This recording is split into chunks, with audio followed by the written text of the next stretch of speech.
This is the logical end to the BS we've been seeing the past few weeks. When you have the government being able to arbitrarily decide who is conducive or negative to the public good, and okay, we're not going to let you in, we're going to let you in, and there's no due process, there's no right of review, there's no logic as to or rationale as to how they're making these decisions.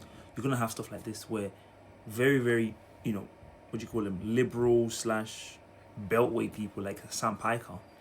You have MPs, just one MP so far, we'll see if more join him, calling for him to be banned from the country.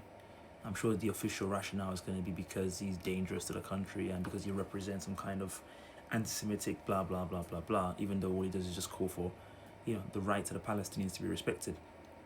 But if you play into the absurdity of giving the government the power to do this in the first place, everyone that tries to celebrate that, you have to be cautious because it's only a matter of time before they start to come at the people you like. Right now you think most people that have a brain would say Hassan Piker doesn't represent any kind of extremist position or political views in any sense. But that's not really the point. The principle is that giving the people power to do this kind of stuff, people like Hassan Piker might be caught in the net. You might have a situation where, Yanis Varoufakis, a lot of these people that are like extremely, beltway and, very milquetoast, they don't see anything that radical.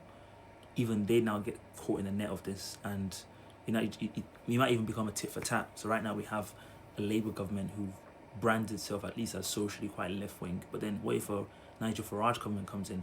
Then they might say, okay, this guy's too left, we don't want him in. Then they will embrace all the far right people and let them come in, and then you might have a situation where we start going back and forth tit for tat.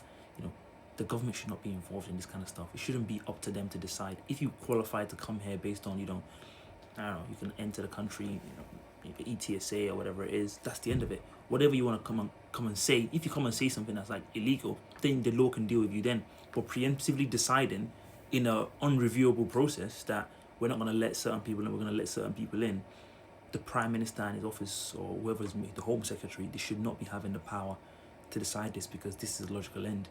People that are calling for extremely reasonable things are going to be allowed. If this MP, if someone was to ask him, should Ben Gvir or Smotrich be allowed to come into the country, I bet he wouldn't oppose it. So you can see clearly it just becomes a very partisan, ridiculous game, and countries like ours should not be playing this kind of rubbish.